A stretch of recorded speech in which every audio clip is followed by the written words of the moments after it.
Oi pessoal, no vídeo de hoje nós vamos falar sobre envelhecimento e esse tema ele veio pra mim a partir de um disparador que eu tenho refletido muito, porque o meu TCC ele se volta para esse público, para o público idoso, e então eu tenho pesquisado muito sobre as questões do envelhecimento, os paradigmas e tudo que envolve essa nova etapa de vida que por muito tempo foi negligenciada.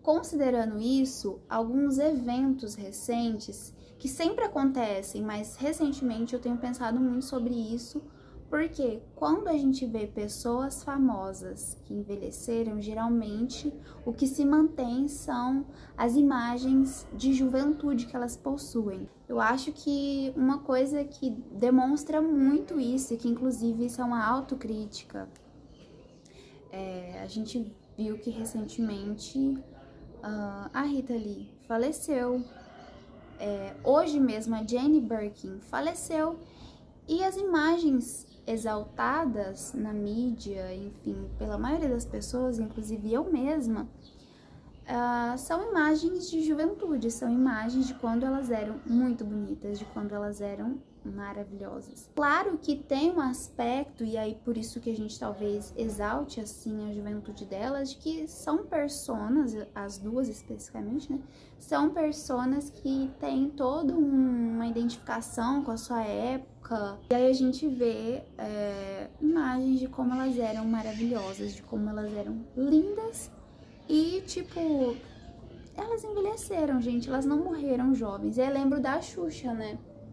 Que muitas pessoas se incomodam que ela de repente apareça e, gente, ela envelheceu. Não só ela, eu acho que existe uma pressão ainda maior sobre as pessoas que estão na mídia, como se elas não tivessem o direito de envelhecer ou de não ser tão bonitas. Mas, enfim, existe todo esse discurso, e aí eu vejo que ele é muito focado nas mulheres, ele recai muito sobre as mulheres. Entro aqui no paradigma complexo que envolve a questão do envelhecimento. Antigamente, o idoso, ele era um elemento, e a gente fala aqui, gente, idoso, velho, terceira idade, esses termos têm algumas diferenciações técnicas que eu posso depois falar um pouco mais para vocês, e talvez nesse vídeo eu dei uma pitada disso, mas a ideia vamos generalizar aqui. O idoso, algum tempo atrás, ele era um elemento na dinâmica familiar que não cabia.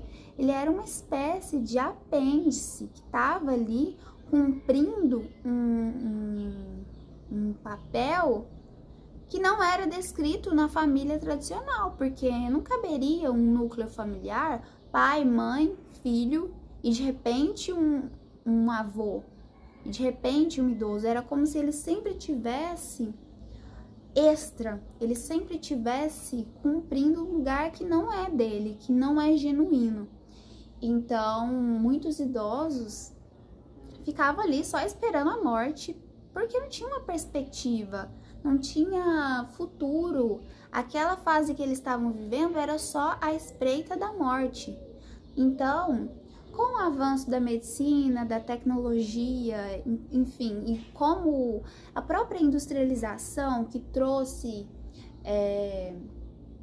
um aumento da cidade, do saneamento, enfim, das vacinas, dos cuidados médicos, e então a qualidade de vida, a população idosa de repente cresce. Aí a gente tem lá a pirâmide etária começando a alargar no princípio, né? Porque na parte de baixo são os mais novos. E ela começa a alargar. Então a gente começa a oferecer para as pessoas mais velhas melhores condições de vida.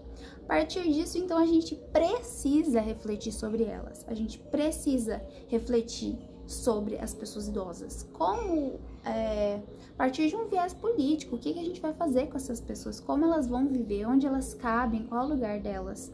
Porque, de repente, antes na família elas não cabiam. E aí o que a gente tinha, especialmente nas instituições asilares, eram depósitos de humanos que não cabiam na dinâmica familiar. Ainda tem-se isso, né? Ainda tem-se isso.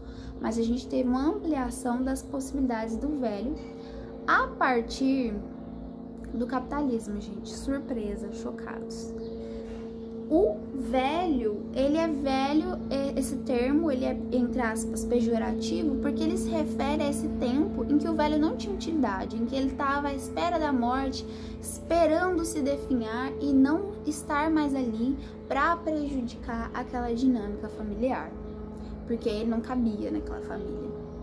E aí, de repente, com todos esses avanços, a média de idade que as pessoas viviam começa a aumentar, então assim, você não morria mais tão jovem, então você passa a morrer mais velho. E aí a gente tem alguns serviços, inclusive do governo, enfim, políticas de saúde, para poder abarcar essa população. Inclusive a gente sabe que alguns países têm muito mais esse tipo de característica. Se eu não me engano, o Japão tem muito essa característica de ter várias atividades comunitárias para oferecer para a população idosa, para melhorar a qualidade de vida, para trabalhar muito com a prevenção e promoção de saúde. E aí, quando se pensa em prevenção e promoção de saúde, a gente está pensando um pouquinho antes deles virarem idosos, mas ao mesmo tempo visando quando chegarem nessa idade. E aí, então, a gente tem um novo paradigma, que é a terceira idade. A terceira idade, ela existe como uma ideia de que, de repente, o idoso, ele faz parte do desenvolvimento humano. Então, terceira idade, porque a primeira idade é a infância, segunda idade é o adulto e a terceira idade é o idoso. Então, ele cabe numa categoria. E assim, gente, sempre lembrando que a ciência, ela é feita por humanos, né, gente? Essa categoria de desenvolvimento humano, ela é criada a partir dessa demanda, que é uma demanda social. Tipo, de repente, essa galera não tá só esperando pra morrer e passou um pouquinho. Eles fazem parte de uma categoria que é acima dos 60 anos, já considerado idoso. E esse paradigma, ele vem associado a uma ideia de quem pode, então, produzir, consumir, especialmente consumir, porque a gente tá falando de capitalismo, né? E viver. Então, assim, de repente, ser idoso envolve várias possibilidades, as que envolvem cada vez mais, pelo mercado, consumir produtos para te distanciar da finitude, te distanciar da morte e de uma característica física que mostre isso, que é, gente, é a cara envelhecida, é as rugas, é o tempo que passa. E aí eu reflito sobre essa questão dessas pessoas e como a gente tem dificuldade de apreciar as imagens dessas pessoas mais velhas, porque, gente, se formos exaltar a Rita Lee pelo trabalho dela, ela continuou trabalhando por anos, inclusive fazendo grandes memes no Twitter. Então, deveríamos, então, exaltar a imagem dela como alguém que viveu até a idade que ela viveu.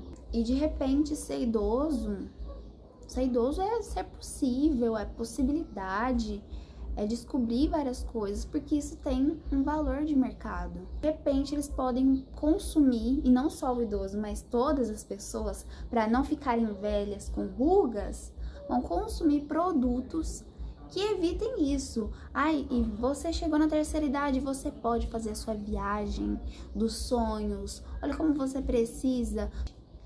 Enfim, são paradigmas, gente, não significa que estão certos ou errados, são paradigmas, são formas de se olhar, forma de se compreender esse fenômeno que é o envelhecimento, que é um processo de lutos e perdas e que é complexo para o sujeito que experimenta isso daí. E muitas vezes ele é barrado por uma demanda externa, por uma demanda própria de saúde, enfim, de disposição, de não conseguir seguir o ritmo de uma pessoa que não é idosa, que não está envelhecendo.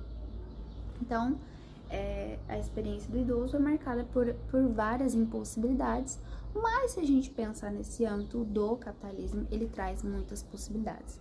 Uma viagem. E isso é muito complexo, porque não aceitamos que as pessoas envelheçam, porque não queremos nos aproximar da impossibilidade e da finitude. Então, esse vídeo é Vamos ter que deixar essa galera que tá velha ser velha. Vamos ter que deixar os idosos serem idosos. Fica assim essa reflexão de que a gente tá exaltando a juventude exacerbada e a gente tá chutando o balde para as pessoas que são idosas, né? Enfim, isso daí é um negócio, gente, que esse tema, ele é muito grande, ele tem muitas pautas para se pensar, tem vários lugares para se pensar, mas o que eu quero destacar é sobre esse aspecto da finitude e de como negar o idoso, negar essa pessoa que tá ali na terceira idade, tipo, você pode tudo. E de repente você não pode tudo, você tem várias impossibilidades, você elabora vários lutos na terceira idade. Como essas perspectivas são muito positivas ou são muito negativas. E que há ali sujeitos que vivem nessa sociedade e que precisam ser olhados como alguém que tem possibilidades e impossibilidades e que é velho. E que pode morrer, assim como eu posso morrer com a minha idade, e uma criança pode morrer, e uma adolescente pode morrer, enfim, todos podemos morrer.